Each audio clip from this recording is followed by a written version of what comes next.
अष्टांग निदान हर्षो निदानानंतरम अतिसार ग्रहणी रोग निदानम आरंभः. हर्ष निदानानंतर आपण अतिसार आणि ग्रहणी रोग याचं निदान आरंभ केलेला आहे. आरंभ केलेला आहे पूर्ण वर्तमान. येतो वक्षंती असं सांगितलेलं आहे.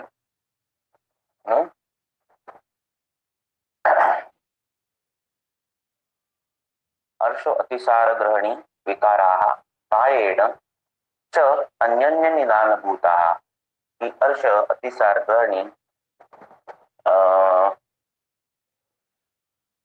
ग्रहणी हे विकार जे आहेत ते प्रायेण म्हणजे जनरली,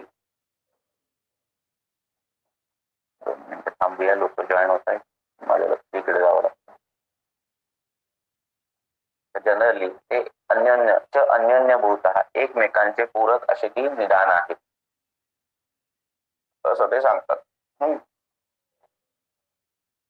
किती तस्मात त्यापासून अतिसार ग्रहणी रोग निदानम आणि त्यापासून अतिसार ग्रहणी रोग निदान प्रक्रम्यत इति आह. की म्हणून आता आपण ग्रहणी अतिसार रोग निदानाचं प्रक्रम्यत पुढे आता आपण सांगूया.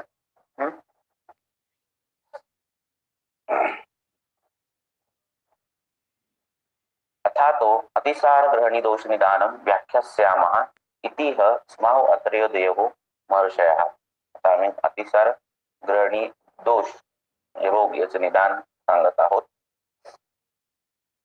अत्रेय महर्षी म्हणतायत. सर्वांग सुंदर पूर्ववत व्याख्या. ही जी व्याख्या केली आहे ती पूर्वी जशा व्याख्या केलेल्या आहेत तशाच पद्धतीची व्याख्या आहे, समजवण्याची गरज नाही ते म्हणतात. दोषैर्व्यस्ते समस्तेश्च भयाशोकाश्च षड विधाः अतिसाराः. ही अतिसाराचे प्रकार किती आहेत? दोषैर्व्यस्त, प्रत्येक दोषाचे व्यस्ते म्हणजे वातज पित्तज कफज. समस्तश्च म्हणजे सन्निपातीच. भय शोकज भयापासून शोकापासून अशा पद्धतीने 6 प्रकारचा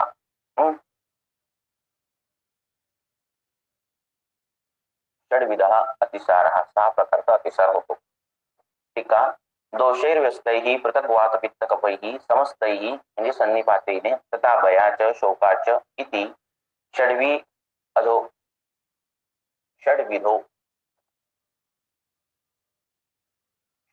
अतिसाराः.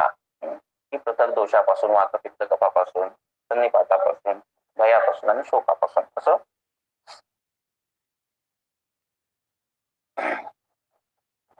असे 6 प्रकारचे अतिसार होतात असं ते सांगत आहे. आधीच त्यांनी प्रकार सांगितले अतिसाराचे. अजून 10 जण जॉईन व्हायचे. आपण 8वा अध्याय वाचत आहोत आणि आता पहिला श्लोक वाचतोय आपण.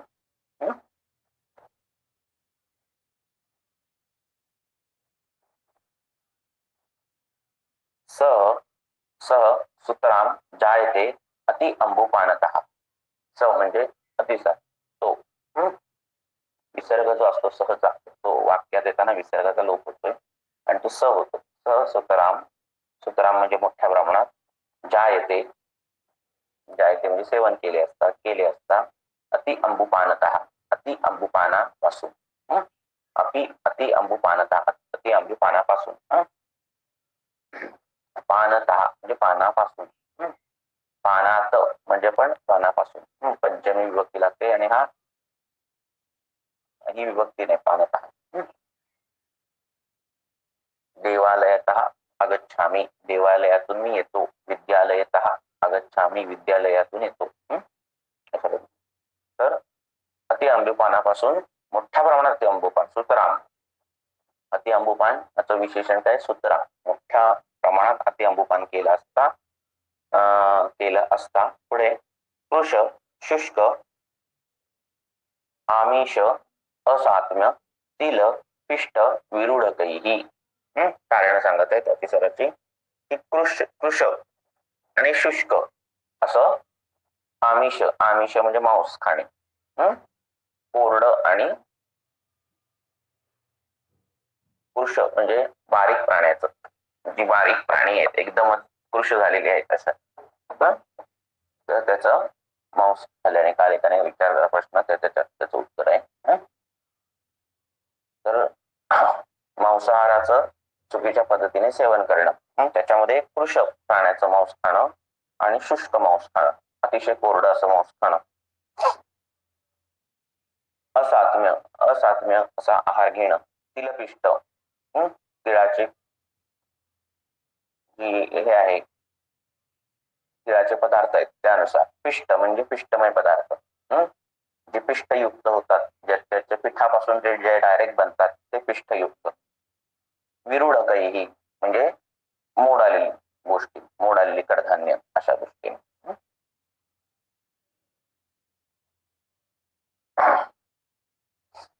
तर हे पदार्थ खाल्ल्याने मद्य, वृक्ष, अतिमात्र अन्नैहि, हर्षोभिः, स्नेह विभ्रमात.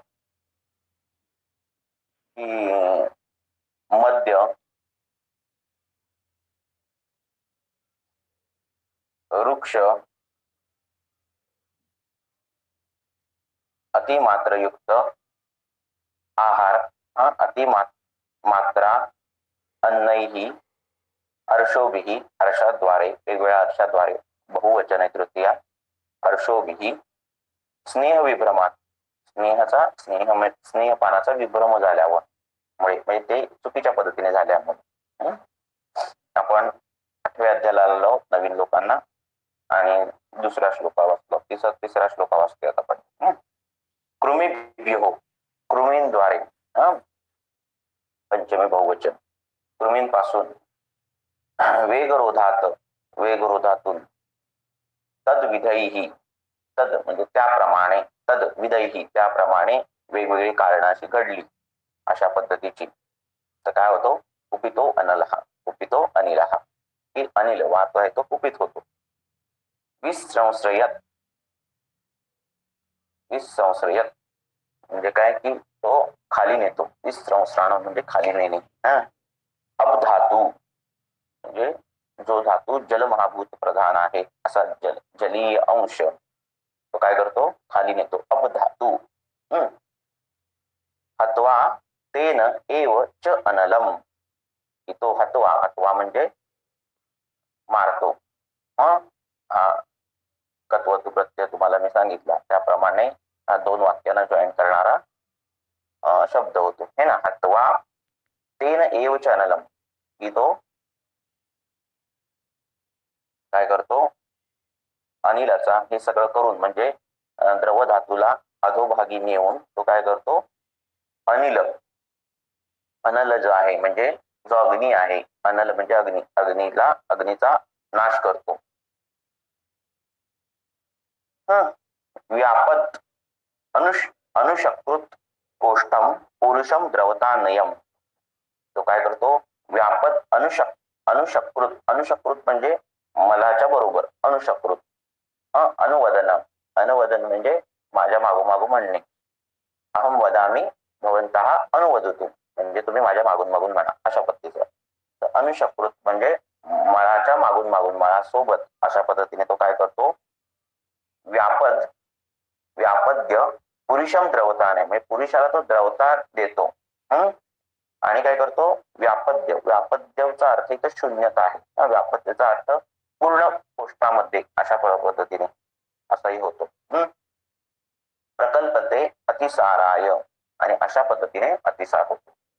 लक्षात की मोठ्या प्रमाणात अंबुपान केल्याने, कृश शुष्क असं मांस खाल्ल्याने, तिल मोड आलेली कडधान्य अशा पद्धतीने मोड आलेल्या गोष्टी खाल्ल्याने, मद्य वृक्ष अतिमात्र अन्न खाल्ल्याने, हर्षाद्वारे, स्नेह विभ्रम झाल्यावर, कृमींपासून, वेगावरोधपासून अशा वेगवेगळ्या कारणांनी अनिल कुपित होतो, वायू कुपित होतो आणि तो अपधातूला पाण्याला अधोभागी नेतो आणि मलामध्ये द्रवता आणतो आणि अतिसार निर्माण करतो. अशा अतिसाराची संप्राप्ती.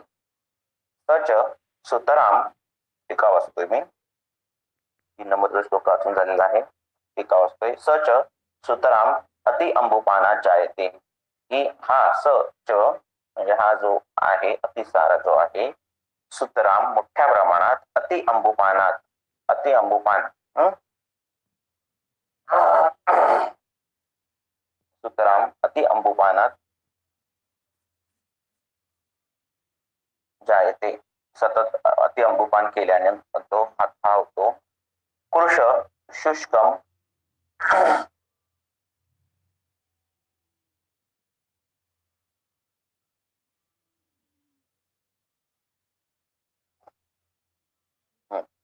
कृश शुष्कम आमिषम शुष्क आमिष आमिषादिभी तथा कोरड बारीक प्राण्याचं अशा पद्धतीचं मांस खाणं.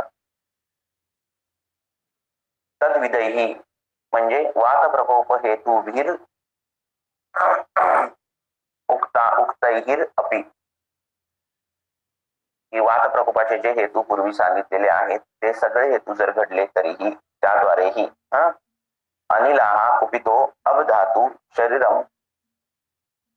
शरीरगतम अधो विस्रंसयति अधस्त अन्नयति अधस्तान नयति म्हणजे खालच्या बाजूला तो नेतो. काय नेतो? अनिल नेतो. काय नेतो? कुपित होऊन द्रवता तो खाली नेतो, मुलामध्ये नेतो. स्नेह विभ्रमहा म्हणजे स्नेह व्यापत्ती, स्नेह पान करताना जे येणारा व्यापद आहे त्याद्वारे. तेन एव त्याद्वारे अपधातू अनलम म्हणजे जठराग्नी हत्वा नाश होतो. मंदत्वम नीत्वा जठराग्नीचं पण मंदत्व तो करतो. कोण? प्रकोपित वायू. तथा कोष्टम व्यापद्य तथा कोष्टामध्ये काय करतो? शून्यताम कोष्टस्य कारयित्वा कोष्टामध्ये शून्यता निर्माण करतो. जो पार्थिवत्व आहे कोष्टामध्ये मलाचं, मला हा पार्थिव धातू पार्थिव मला आहे, तर त्या पार्थिवाला तो आकाशीय करतो. तिथे तो रिक्तता आणतो आणि द्रवता आणतो. शकृतः समीपे शकृता सोबत न तू सर्वम कोष्टम की हा जो कोष्ट सांगितलेला आहे तो जो सुषुप्त कोष्ट आहे, स्थानान्य अग्निपक्वादा मूत्रस्य पुरुष, तो कोष्ट नसून हा फक्त काय आहे? शकृत जिथे आहे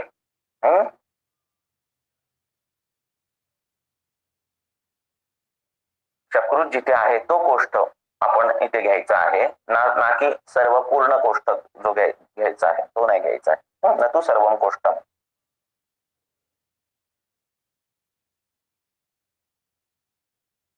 पुरुषम च तेन एव धातूनां द्रवता नयन प्रापयन.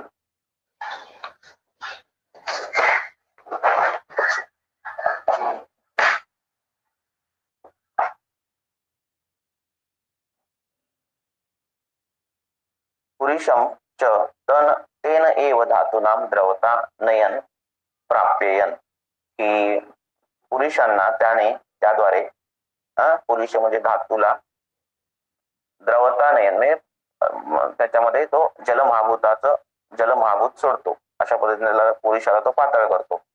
अतिसाराय कल्पते अतिसार निर्माण होतो म्हणजे संपद्यते. अनिलहा इति योज्यम. इथे हे सगळं जे पिक्चर तयार झालेलं आहे ते अनिलद्वारे योज्यम म्हणजे कंटिन्यू होतं, किंवा अनिलाद्वारे सगळं कारकत्व हे सगळं अनिलाचं आहे म्हणजे वायूचं आहे असं ते सांगतायत. हे कारकत्व अनिलाचं आहे पुढच्या संप्राप्ती करण्यासाठी तुम्हाला सांगत आहोत आम्ही. कारण जे हेतू घडलेले आहेत कुठले वर जे अतिसाराचे, त्याच्यामध्ये अनिलत्व जास्त आहे. अनिलाची वृद्धी होणे, वायूची वृद्धी होणे, वायूचा प्रकोप होणे ही कारण जास्त आहेत असं ते सांगतायत. चौथा श्लोक. लक्षणम तस्य भाविनः तोदो रुद बुध कोष्टेषु गात्रसादो मलग्रहा. हे ते सांगत आहेत की लक्षण तस्य भाविना, त्याची जी लक्षण आहे, प्रागरूप आहेत, भाविना जी अतिसार व्हायच्या आधीची जी लक्षणं आहेत ती काय आहेत? तोद म्हणजे दुखणे, तीन प्रिकिंग सेन्सेशन टाईप, हृद बुध कोष्ठेषु, कुठे कुठे? हृदयाला, बुधाला आणि कोष्ठामध्ये. गात्र साधो, गात्रांचा साध होतो, साध म्हणजे क्रिया असमर्थता, साध होतो, मलग्रह होतो. आणि आदमानम अविपाकश्च, आदमान होतो आणि अविपाक म्हणजे जेवण पचत नाही, अविपाकश्च. तस्य अतिसारश्च भाविनो भविष्यतो लक्षणम, तोदो हृद आदिषु गात्रसादादीच, ही भविष्यकाळात जी काही लक्षणं होणार आहेत अतिसाराची, ती लक्षणं तोद हृद आदिषु गात्रसादादीची ही लक्षणं सगळे आहेत.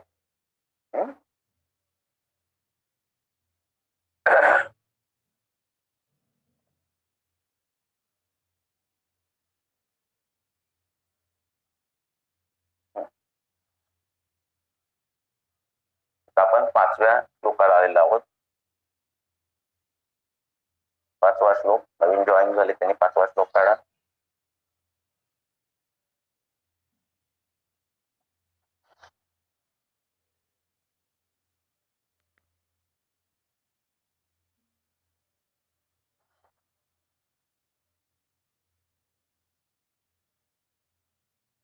तत्र वातेन विटिजलम,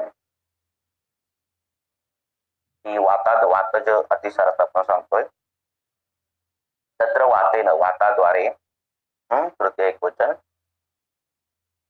वाताद्वारे काय आहे? विट जलम. विट जलमचा अर्थ खाली बघा,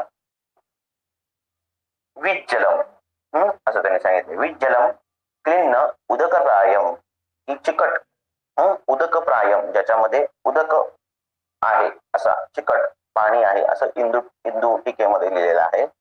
विट जलम किण्व उदकप्रायम, की किण्व जे आहे इष्ट, त्याचं जे पाणी आहे त्याचं पाणी कसं असतं? किण्वोदक, त्या पद्धतीचं ते मलप्रवृत्ती असते, किण्वोदक, असं ते सांगतायत. तर वातेनं जे होतच, आपण 5वा श्लोका वाचतोय 8व्या चॅप्टरचा 5वा श्लोका. तत्र वातेन विट जलम, की ते काय होतं? वातेनं जो हे आहे मल आहे तो असा चिकटसर होतो. अल्पा अल्पम, थोडा थोडा. शब्द शूलाढ्यम, शब्द आणि शूलयुक्त असा. विबद्धम उपवेश्यते, विबद्ध म्हणजे बद्ध युक्त, विशिष्ट बद्ध होतो, ग्रथित होतो अशा पद्धतीचा. बद्धम म्हणजे कधी कधी पातळ होते संडासला, कधी कधी आवाजयुक्त होते, कधी कधी पाण्यासाठी होते अशा पद्धतीचं. वृक्षम सफेनम अच्छम, वृक्ष होते, सफेन युक्त होते, अच्छ होते, अच्छ म्हणजे पारदर्शक पातळ असे होते. ग्रथितम, ग्रथित होते, वा मुहुर्मुहू किंवा कधी कधी मुहुर्मुहू होते, सतत होते. तथा दग्ध गुडाभासम, जो गुळ आहे तो जाळल्यावर तसं रंग येतो अशा पद्धतीचं दग्ध गुडाभासम. सपिच्छा, पिच्छायुक्त. परिकर्तिकम, ही परिकर्तिका युक्त होते, म्हणजे कापल्याप्रमाणे वेदना होतात मलप्रवृत्ती करताना अशा पद्धतीचं. शुष्कास्यो भ्रष्टपायुश्च पृष्ठरोमा विनिष्ठनन, ही शुष्क असतो, तो शुष्क असतो. भ्रष्टपायू म्हणजे गुदभ्रंश होतो, पायू म्हणजे गुदाचा भ्रंश होणे, भ्रष्ट होणे. दृष्टरोमा, दृष्ट म्हणजे इरेक्ट होणे, दृष्टरोमा म्हणजे रोमहर्ष होतो, केस उभे राहतात. आणि विनिष्टना म्हणजे खाली त्याचं लिहिलेलं आहे, विनिष्टना म्हणजे विनिष्टनन निष्ठानिकाम प्रवाहिका कुर्वन, निष्ठानिका म्हणजे आवाज करत, मोठ्याने आवाज करत. निष्ठानिका प्रवाहिका कुर्वन, की आवाज करत कुंथनयुक्त प्रवाहिका जशी होते तशा पद्धतीचं हे होतं. तेषु, टीका वाचतो पण आपण 7व्या श्लोकाची टीका वाचतोय. 7वा श्लोक 8व्या चॅप्टरचा 7वा श्लोकाची टीका. तेषु षड अतिसारेषु वातेन अतिसारे विट जलादिकम शुष्क मुखादिको नर उपवेश्यते. काय होतं या षड अतिसार 6 प्रकारच्या अतिसारामध्ये वाताच्या 6 प्रकारच्या अतिसारामध्ये वाताच्या अतिसारामध्ये काय होतं की वीट जल ही चिकट अशी संडास लावते. म्हणजे वीट जल म्हणजे पातळसर अशी संडास लावते आणि शुष्क मुखादिको नर उपवेशते आणि त्याचं जे तोंड आहे त्या व्यक्तीचं त्या रोग्याचं ते पुढं पडतं शुष्क मुखादिको. किम कुर्वन कशा प्रकारे विनिष्टनन विनिष्टन म्हणजे आवाज करत प्रवाहिकेसारखी मलप्रवृत्ती होते. को अर्थतः को अर्थ त्याचा अर्थ काय आहे की निकुथन निष्ठेने कुठन म्हणजे कुंथन युक्त किंवा साप अशी मलप्रवृत्ती होत नाही.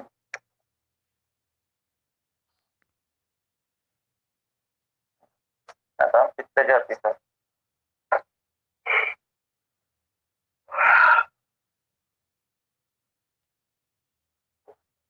पित्तेन पीतम असितम हारिद्रम स्वाद्वल प्रभम. पित्ताद्वारे पित्तम असितम असितम म्हणजे डार्क कलर. मी तुम्हाला परवा काल पण सांगितलं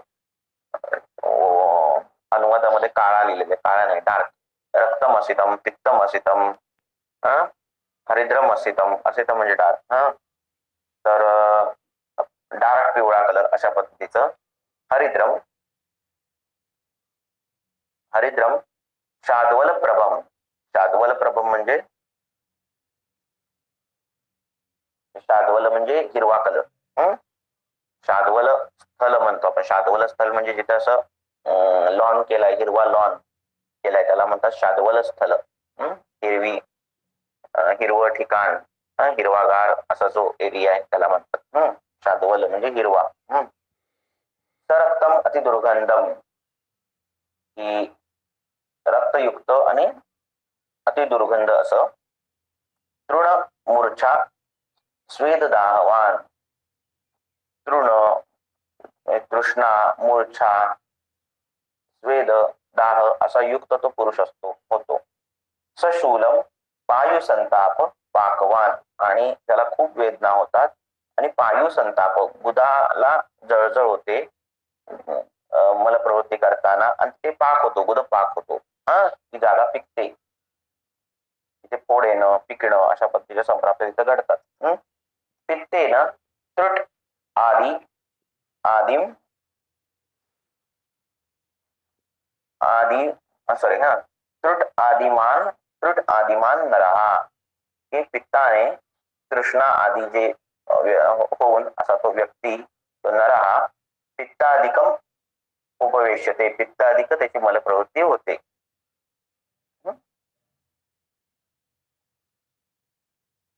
आता कफज श्लेष्मणा घनम. श्लेष्मणा घनम म्हणजे कफज अतिसारामध्ये घनयुक्त मलप्रवृत्ती असते. पिच्छिलम पिच्छिल असते. तंतुम म्हणजे तंतुयुक्त. श्वेतम म्हणजे पांढरी. स्निग्धम स्निग्ध. आमम आमयुक्त. कफान्वितम कफयुक्त. अभिक्ष्णम अभिक्ष्ण म्हणजे वारंवार होणे. अभिक्ष्णम गुरु दुर्गंधम ती जड असते जड असतं तिचं वजन जड असतं गुरु असते गुरुता असते तिच्यामध्ये. दुर्गंधम दुर्गंध असतो. बद्ध विबद्धम अनुबद्ध रुख ती विबद्ध असतो आणि अनुबद्ध आणि रुख रुख म्हणजे वेदना असते. खाली लिहिलंय विबद्धम म्हणजे कठीण प्रायम स्वल्प प्रवृत्तीर्वा. ती कडक होते आणि तिची प्रवृत्ती अल्प प्रमाणात होती स्व अल्प प्रवृत्ती वा. अनुबद्धा अनुबद्धा म्हणजे लग्ना. लग्ना म्हणजे अनुबद्धा. लग्न म्हणजे चिकटणं अशा पद्धतीने लग्नाचा अर्थ आहे चिकटणं. आपला जो मराठीमध्ये तसा नाही. लग्नाचा अर्थ चिकटणं चिकटते.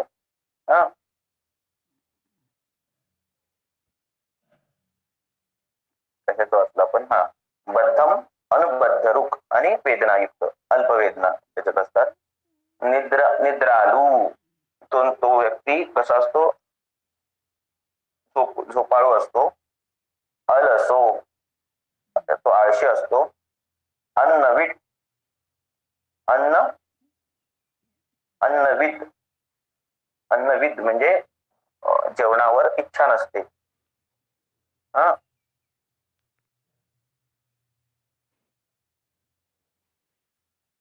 विद विड अल्पाल्पम सप्रवाहिकम की थोडी थोडी त्याला प्रवाहिकेसारखी मलप्रवृत्ती होते. सरोमहर्षाः की तो रोमहर्ष असतात त्याला. सरोमहर्षाः स उत्क्लेशो त्याला उत्क्लेश असतो. क्लेश असतो म्हणजे क्लेशयुक्त असा असतो तो. गुरु बस्ती बुधोदरा की त्याचा बस्ती बुध प्रदेश आणि उदर याच्यामध्ये गुरुता येते, जडपणा त्याला जाणवतो. कृते अपि अकृत संज्ञताश्च हे सगळ्यात महत्वाचं लक्षण आहे. कृते अपि अकृत संज्ञश्च की मला प्रवृत्ती केल्यानंतर पण त्याला परत जावं असं वाटतं, त्याला वाटतं अजून झाली नाही. कृते म्हणजे होणं, तो करतो मला प्रवृत्ती. अपि तरीही अकृत संज्ञश्च तरी त्याला वाटतं की अजून झालीच नाही मला प्रवृत्ती. अशा पद्धतीने हे लक्षण कफच्या अतिसारामध्ये दिसतं.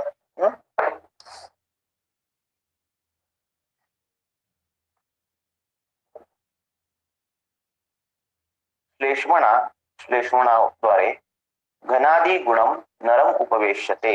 ही श्लेष्मणाद्वारे घनादी गुण म्हणजे पार्थिवादी गुण जे आहेत, गुरुतादी जे गुण आहेत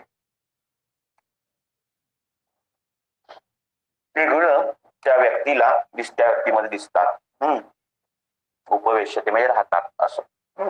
निद्रालू तथा अलसो अन्नद्वेषी च स्तोकम सह प्रवाहिकतया वर्तते सह प्रवाहिकम च उपवेश्यते. की निद्रालू असतो तो, तथा आळशी असतो, अन्नद्वेषी असतो म्हणजे त्याला जेवणाबद्दल इच्छा नाही होत. स्तोकम म्हणजे थोडं थोडं. सह प्रवाहिकया की प्रवाहिकेद्वारे प्रवाहिकया म्हणजे प्रवाहिकेसारखं वर्तते जी मला प्रवृत्ती असते. प्रवाहिकम च उपवेश्यते की त्याला प्रवाहिकाच आहे अशा पद्धतीचं तिचं प्रवाहिकाच असल्यासारखं जाणवतं, होतं, वर्तते. तथा स रोमहर्षाधिका त्याच्यामध्ये रोमहर्षाची जी काही लक्षण असतात दिसतात. तथा कृते अपि अकृत संज्ञश्च की मला प्रवृत्ती केली तरी केल्यासारखी वाटत नाही. कृते अपि पुरुषोत्सर्गे अकृत संज्ञाः कृत पुरुषोत्सर्गाः इति संवेदना न भवति की मला प्रवृत्ती झाल्यानंतरही केल्याची संवेदना त्याला मिळत नाही. त्याला वाटतं अजूनही मल आहे आपल्या गोष्टामध्ये अशा पद्धतीने त्याला जाणवतं.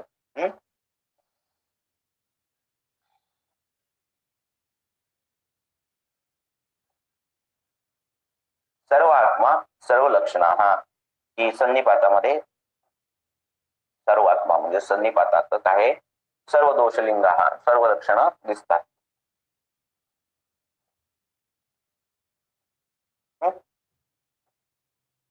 आता भयापासून जो अतिसार होतो. भयेन शोभिते चित्ते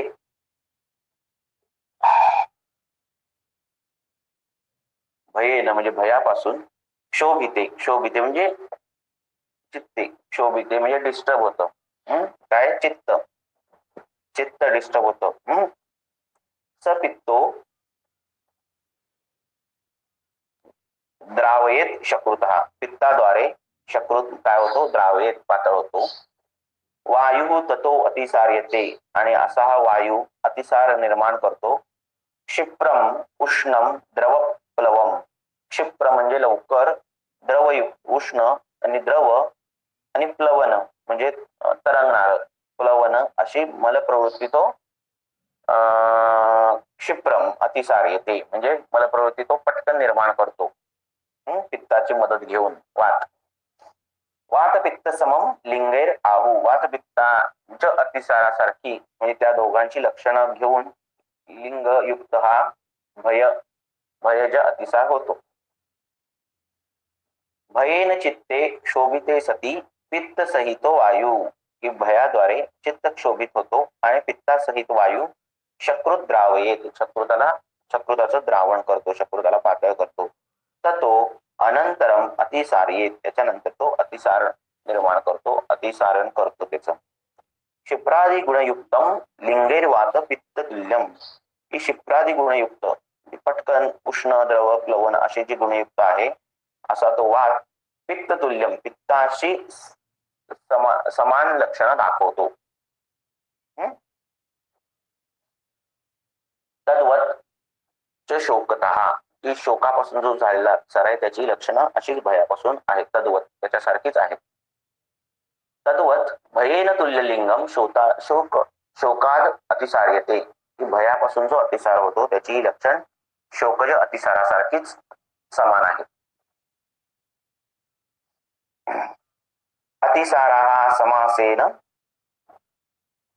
द्विधो सामो निरामकः सा अश्रुं निरस्र, सा अश्रुक निरस्र. ही अतिसार हा समान आहे, म्हणजे टोटली हा समासेन द्विधा सामो, हा समासेन म्हणजे संक्षिप्तामध्ये. अतिसार हा शॉर्ट मध्ये दोन प्रकारचा आहे, एक साम आणि निराम. हा प्रकार तर आहेतच, पण शिवाय त्याचे संक्षेपाने दोन प्रकार पडतात, एक साम आणि निराम. आणि सा अश्रुक म्हणजे रक्तासहित आणि निरस्र रक्त नसलेला असा. अतिसारः षोडः भवन द्विप्रकारः संक्षेपेण, की अतिसार हा 6 प्रकारचा, शोडा नाही 6 प्रकारचा. शोडा एक आहे, आपण एकदा हा शब्द बघितलेला आहे शोडा. त्याची कारण वेगळी आहेत ना, भय आणि शोकाची कारण वेगळी. एक भीतीतून उत्पन्न झालेला आणि एक शोकातून उत्पन्न झालेला, अशी कारण वेगळी आहेत, पण तो वेगळा दिलेला आहे. पण त्याची संप्राप्ती एकसारखीच घडते असं ते सांगत आहे.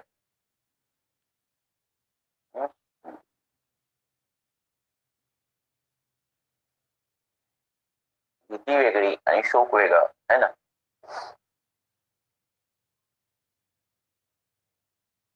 कोणीतरी वाईट घडलं किंवा त्याच्यातून होणारा शोक असतो, आणि एकदम भयानक गोष्ट बघितली त्याच्यातून होणारी भीती असते. भीत धातू आहे, त्याला प्रत्यय लागतो आणि भीती शब्द होतो.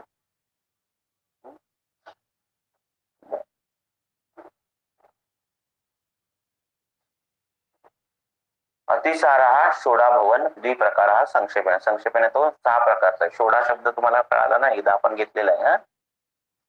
तो कुठल्या गणातला आहे षोडा शब्द? पाणिनीचा गणपाठ जो आहे उष्टादिगण.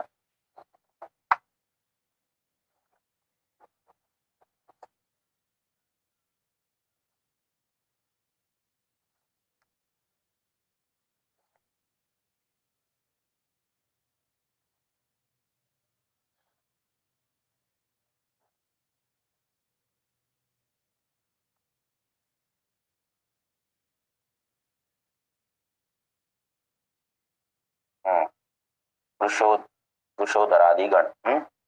बर, कुठे गेलं? एक हा सामो द्वितीयो निरामका, एक साम अतिसार आणि दुसरा निरामक अतिसार. तथा एक हा सरक्तो द्वितीया निरस्रा, एक सरक्तयुक्त आणि दुसरा विना रक्ताचा, अशा दोन पद्धतीचे संक्षेपपणे अतिसार होतो. तत्र आद्ये, त्याच्या आधीचा, तत्र आद्ये म्हणजे साम अतिसार पहिला आधीचा जो आहे. गौरवाद अपसुमज्जती, तो गौरव आहे त्याच्यामध्ये जडपणा आहे, आणि अपसुमज्जती म्हणजे पाण्यात तो बुडतो. अपसुमज्जती काय? मल. साम अतिसारामध्ये मल हा गौरव जड असतो आणि पाण्यात बुडतो, अपसुमज्जती. शकृत दुर्गंधम, शकृताला दुर्गंध असतो. आटोप असतो. विष्टंभ असतो, म्हणजे जडपणा असतो, व्यवस्थित साफ होत नाही, विष्टंभ असतो. आणि विष्टंभ अर्ती म्हणजे वेदनायुक्त. प्रसेकीन म्हणजे प्रसेक असतो, तोंडाला लाळ सुटते अशा पद्धतीचा. तत्र तस्मिन त्यामध्ये, त्या अतिसारामध्ये, तत्र म्हणजे तिथे, तस्मिन म्हणजे त्यामध्ये, आद्ये म्हणजे पहिल्या, सामे अतिसारे साम अतिसारामध्ये, गौरवाद अपसु पततीम पुरुषम मज्जती. गौरव असल्यामुळे गौरवापासून, जडपणापासून तो काय करतो, अपसु पतती पाण्यात पडला असता, पुरुषम मज्जती की तो पुरुष काय होतो, बुडतो. दृढती दुर्गंधम च स्यात् त्याच्यात दुर्गंध असतो. आणि आटोपादी युतस्य पुंसाहा आटोपादी लक्षण असतात त्या पुंसाला. विपरीतो निराम असतो आणि विपरीत जो आहे निराम आहे त्याच्यामध्ये ही लक्षणं नसतात, विपरीत लक्षण असतात निरामातिसार. निरामस्तु अतिसारो अतो विपरीता. निराम अतिसार जो आहे त्याच्या विपरीत आहे. अपसु प्लवती तो पाण्यात, अपसु अपसु म्हणजे पाणी, अपधातू आहे ना, अप.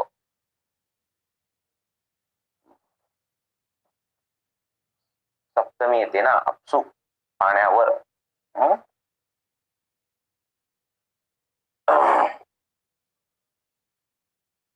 अपसु प्लवती पाण्यावर तो तरंगतो.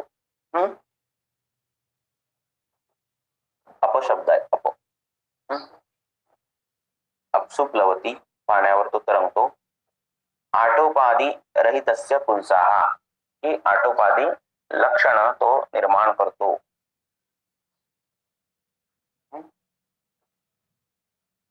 कोण,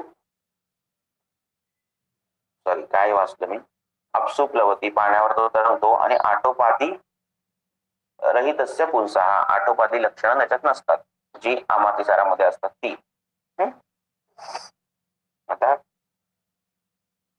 कफोत पक्वो अपिमज्जती की त्यांनी सांगितले कफोत पक्वो म्हणजे कफाच्या अतिसारामध्ये मल जरी पक्व असला, मल जरी पूर्णपणे पक्व असला, त्याच्यामध्ये सामता जरी नसली मलामध्ये आणि कफाचा अतिसार असला, तरीही कफात पुन्हा स्वभावात गुरुत्वात पक्वो अपिमज्जती कफापासून, कफामध्ये पण मल जो आहे तो पाण्यामध्ये बुडतो असं त्यांनी सांगितलेलं आहे, कारण तो स्वभावात गुरु आहे. आमातिसारात पण बुडतो आणि कफातिसारात पण मल पाण्यात बुडतो. ठीक आहे.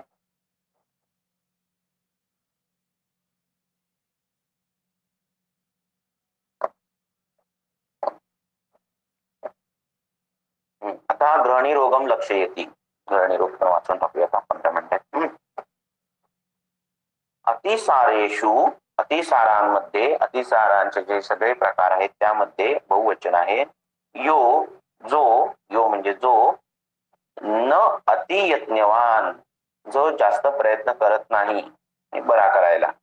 नो न अतियत्नवान, यत्न म्हणजे प्रयत्न करणे, यत्नवान.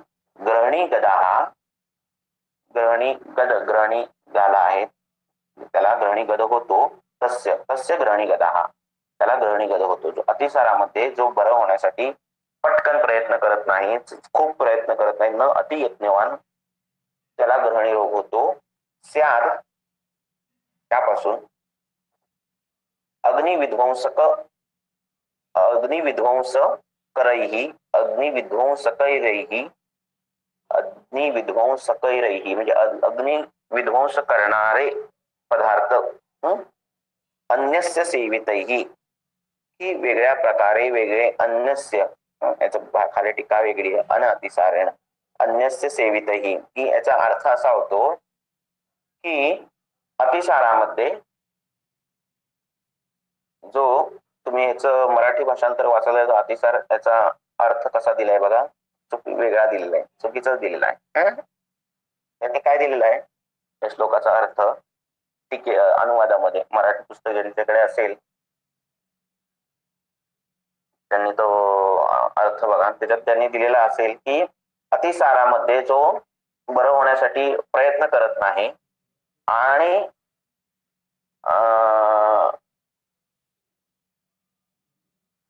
प्रयत्न करत नाही आणि जो तरीही मोठ्या प्रमाणात अग्निमांद्यकर आहार विहार घेतो अशाला ग्रहणी विकार होतो, असा तो अनुवाद केला असेल. पण इथं वेगळा आहे अनुवाद. प्रत्यक्ष अरुण दत्त कसं सांगतायत बघा. टीका. अतिसारेषु अतिसारांमध्ये यो अतियज्ञवान जो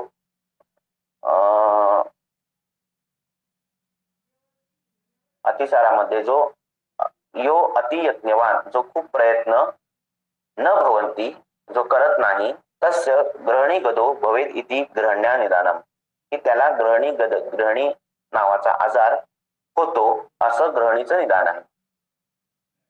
पुढे लिहिले त्यांनी अन्यस्य, इथे जे श्लोकामध्ये दुसऱ्या वाक्यातला शब्द आहे अन्यस्य, अन्यस्यचा अर्थ आहे अन अतिसारेणः, की ज्याला अतिसार झालेला नाही. अग्निविध्वंस करणारे कारण जो घेतो वन्नी मांदे हेतू भिर अन्नपानही, वन्नी म्हणजे अग्निमांद्य करणारे हेतूंच तो असे अन्नपानाद्वारे शीलतही म्हणजे ग्रहण करतो, त्याला ग्रहणी रोग होतो. म्हणजे 2 प्रकारे ग्रहणी रोग होतो असं इथे अरुण दत्ताने सांगितलेलं आहे. तुमच्याकडे मराठी भाषांतर असेल तर ते कसं सांगितलेलं आहे बघा, आणि किती चुकीचं होतं, अर्थ बदलतो ते बघा. की त्यांनी सांगितलेलं आहे मराठी भाषांतरामध्ये की अतिसार झालेला रुग्ण जो, कोणाकडे मराठी आहे आता भाषांतर? माझ्याकडे आहे सर. वाचा. हा, मराठीला. अतिसार झाला असता तो बरा होण्यासाठी जो बरोबर यत्न न करता अग्निमांदप करणारे पदार्थ अतिशय खातो, त्याला निरोग होतो. ओके, ठीक आहे. आता मला सांगा, आता बंद करा तुमचं माईक. तर जो अतिसार झालेला माणूस आहे तो बरा होण्यासाठी प्रयत्न न करता अग्निमांद्यकर पदार्थ जास्त खातो. आता मुळात अतिसार झालेला आहे, त्याचा अग्निमांद्यच झालेला आहे, त्याला अन्नाबद्दल द्वेष आहे, तो अग्निमांद्यकर पदार्थ जास्त खाईलच कशाला? बरोबर आहे की नाही? ज्याला भक्त द्वेष आहे, ज्याला भूकच नाही लागत आहे, ज्याचा अग्निच मांद्य आहे, रेअरली खाऊ शकते, काहीतरी जबरदस्तीने झालं खाणं तर म्हणून आपण अशी संप्राप्ती घडणं कठीण आहे ना. ज्याला अग्निमांद्यच आहे, ऑलरेडी अतिसारच आहे, तो अग्निमांद्यकर पदार्थ मोठ्या प्रमाणात खाईलच कशाला मुळात. त्यामुळे त्याचा अर्थ अरुण दत्तांनी बरोबर दिलेला आहे. म्हणून टीका वाचायची असते की अरुण दत्तांनी दिलेला आहे की एक संप्राप्ती अशी घडते की अतिसार झालेला व्यक्ती जर त्याने बरं होण्यासाठी काही प्रयत्न केले नाहीत तर ग्रहणी हा आजार होतो. ही एक संप्राप्ती. दुसरी संप्राप्ती अशी आहे अन्यस्य, की ज्याला अतिसार नाही अशा व्यक्तीनेही अग्निमांद्यकर हेतू मोठ्या प्रमाणात खाल्ले असता किंवा तशा पद्धतीचा आहार केला असता त्यालाही ग्रहणी डायरेक्ट होऊ शकते, असा अर्थ अरुण दत्ताने केलाय. आणि हा बरोबर वाटतो. बरोबर आहे की ज्याचा भूक आहे आणि त्याने अग्निमांद्यकर आहार मोठ्या प्रमाणात केला तीही त्याला ग्रहणी होऊ शकते.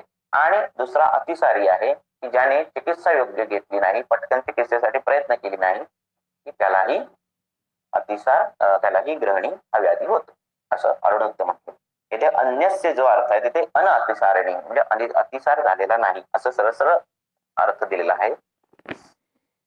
दुसरा अर्थ ग्रंथकारात हे मराठी भाषांतरामध्ये असं वाटतोय की अतिसार झालेला रुग्ण बरं होण्यासाठी त्याने प्रयत्न नाही केला आणि मोठ्या प्रमाणात अग्निमांद्यकर आहार विहार घेतला. अनवधानाने वाढू शकतात, अनवधानाने तेच सांगतोय, अनवधानाने मोठ्या प्रमाणात जेवू शकतात, पण मोठ्या प्रमाणात अग्निमांद्यकर आहार घेणं गरजेचं आहे. इथे अर्थ त्यांनी असा दिलाय अरुण दत्ताने की अन्यस्य या शब्दाचा अर्थ अतिसारेणः, की जो अतिसारी नाही असा. त्यामुळे ही संप्राप्ती अशा पद्धतीने घडत असणार आहे संप्राप्ती. असे नाही, हो, प्रत्येक वेळी अतिसारातून ग्रहणी होईल असं नाही. म्हणून ते पहिल्यांदाच सांगताना सांगतायत की हे प्राया अन्य कारण आहेत. प्राया जनरली अतिसारातून ग्रहणी होईल, जनरली. प्राय, ठीक आहे. प्रायेण च अन्योन्य निदानभूता, ते प्रायेण अन्योन्य निदानभूत आहे, हा निश्चयेन अन्योन्य निदानभूत नाहीये. इथे अरुण दत्ताला असं त्यांनी सांगितलेलं आहे. हे जो अन्यस्य जो विषय आहे, अन्यस्य हा जो अन्य म्हणजे कुठला, की जो अतिसारी नाही असा.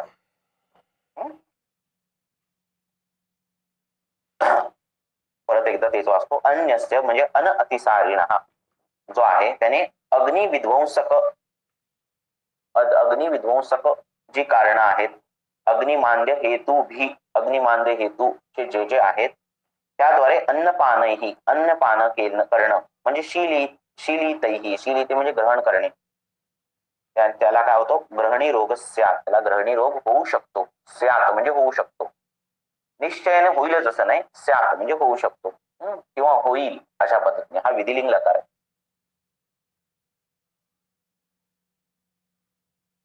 तस्य म्हणजे त्याला, तस्य हा शब्द वरच्या ओळीशी संबंधित आहे. म्हणजे अतिसारेषु यो न अतियत्नवान तस्य ग्रहणी गदाः असं.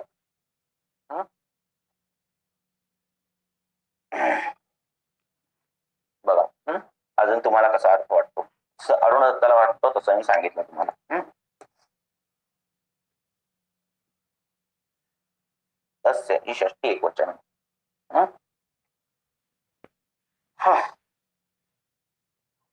पुढे जाऊया. बाकी काय नाही, इथे सरळ सरळ त्यांनी दिले अन्यस्य. अन्य कोण? अन्यस्य अन अतिसारिणः, ज्याला अतिसार झालेला नाही.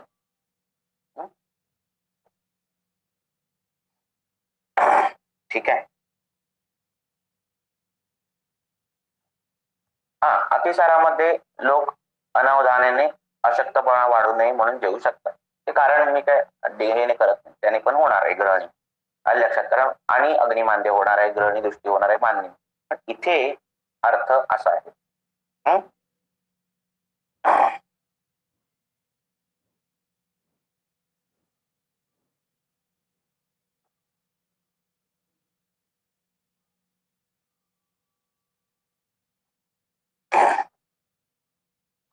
अतिसार ग्रहणी रोगयोः समान भासत्वात् को विशेषः. हे अतिसार आणि ग्रहणी हे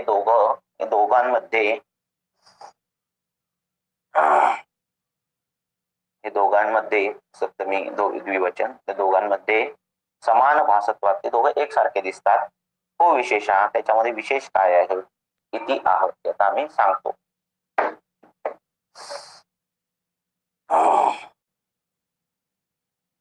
सामम, टीका सांगतोय, सामम पुरुषम अथवा ही साम पुरुष, सामम पुरुषम अथवा निरामम जीर्णम आहारे सती येन व्याधिना अतिसार्यते इति अर्थः. बहिर्निस्सार्यते सह व्याधिः अतिसारः. की ज्या व्याधीमध्ये पुरुष हा साम म्हणजे पक्व असेल किंवा अपक्व असेल किंवा निराम असेल असा जो बाहेर फेकतो, बहिर्निस्सार्यते अशी जी व्याधी आहे तो अतिसार आहे. अतिसरणात हेतू हो, अतिसाराचा हेतू हा अतिसरण आहे, म्हणजे मलप्रवृत्ती जास्त बाहेर पडणे हा त्याचा हेतू आहे. हेतू हो, अतिसरण. म्हणजे त्या शब्दाचं कारण हे आहे की अतिसरण. हेतू म्हणजे अतिसार व्याधीचा हेतू नाही, अतिसरण या शब्दाचा हेतू, या शब्दाचा अर्थ अतिसरण आहे. अतिसाराचा अर्थ अतिसरण आहे. अतिसरण शब्द निर्देशेन च अस्य अन्वयार्थम द्योतयति. ही अतिसार आहे या शब्दाचा जर अन्वय काढायचा म्हटलं, अन्वय अर्थ काढायचा झाला म्हणजे शब्दाचा अर्थ काढायला झाला, हा शब्दाची सोर्स काय आहे, कशापासून,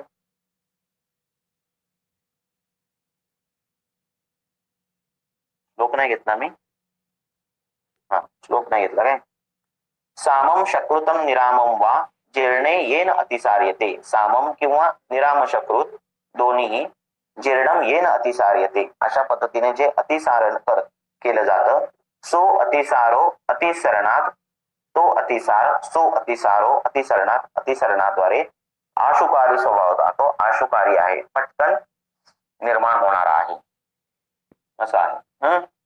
त्याची टीका, सामम पुरुषम अथवा निरामम जीर्णम आहारे सती येन व्याधीनाम अतिसार्यते, अति अर्थाः, अति अर्थाः, अति होतो काय, बहिनिस्सरणम की निराम आणि साम अशा दोन्ही प्रकारच्या पुरुषाचं अति प्रमाणात बहिर्निस्सरण होतो आणि म्हणून तो अतिसार आहे.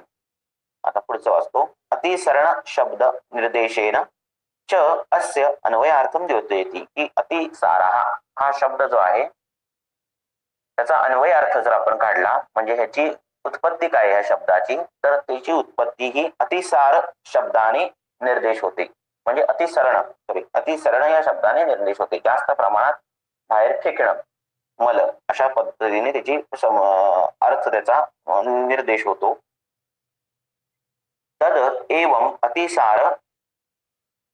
अतिसरणात अतिसार इच्छित, तसं तद एवं त्यापासूनच अतिसरणात या श्लोकापासून अतिसार इत्युच्यते, अतिसार म्हटलं जाते.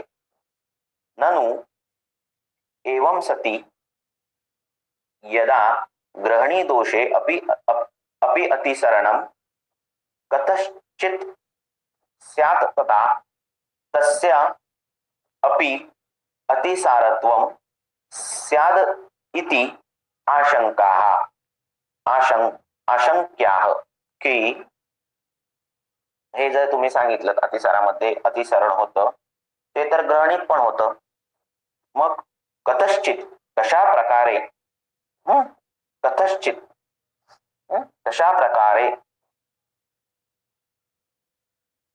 त्याचं सारत्व आहे, त्याप्रमाणे म्हणजे त्याच्यामध्ये जे ग्रहणीमध्ये जे मलप्रवृत्ती बाहेर पडते ते कशा प्रकारे ती अतिसारापासून वेगळी आहे अशी शंका उत्पन्न होते. तर दोघांमध्ये पण हेच आहे.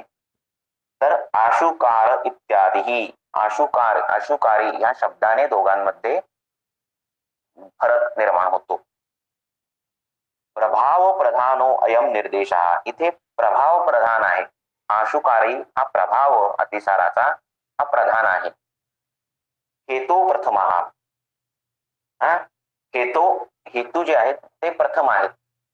हेतो प्रथम, हेतूंमध्ये प्रथम, हेतो म्हणजे सप्तमी एकवचन, हेतूंमध्ये प्रथम आहे. बघतो याचं वेगळं प्रथमा. स्वभावेन आशुकारित्वाद अतिसारो ग्रहणी दोषाद अन्य इत्यर्थः, हे स्वभावाने अतिसार, आशुकारित्वाद अतिसार, जो अतिसार आहे तो आशुकारी आहे, पटकन होणारा व्याधी आहे. आणि ग्रहणी दोषाद अन्यथा, ग्रहणी हा दोषाचा अन्य इत्यर्थ, त्याचा अर्थ हा वेगळा आहे. किती अर्थ हा ग्रहणी दोषो ही न आशुकारी, ग्रहणी दोष हा आशुकारी नाही. किं तरीही, मग कसा आहे, तर चिरकृत, की तो चिरकाली, खूप काळानंतर होणारा. तथा च आह, म्हणून सांगितलेलं आहे की चिरकृत ग्रहणी दोष हा, की ग्रहणी दोष हा चिरकृत, खूप काळानंतर होणारा असा तो आहे. आणि आशुकारी हा आहे, अतिसार आहे हा आशुकारी आहे. या दोन गोष्टी, या दोन प्रभाव म्हणजे आशुकारी आणि चिरकाली या दोन प्रभावाने ते दोन्ही वेगळे होतात, या दोन हेतूंनी ते दोघं वेगळे होतात. अतः ग्रहणी दोषस्य स्वरूपम वर्णयन न अतिसाराद भूयो भेदम, पुढे घेऊया आपण, उद्या घेऊया. की आता ग्रहणी दोषाचं स्वरूप वर्णन आम्ही करतो आहे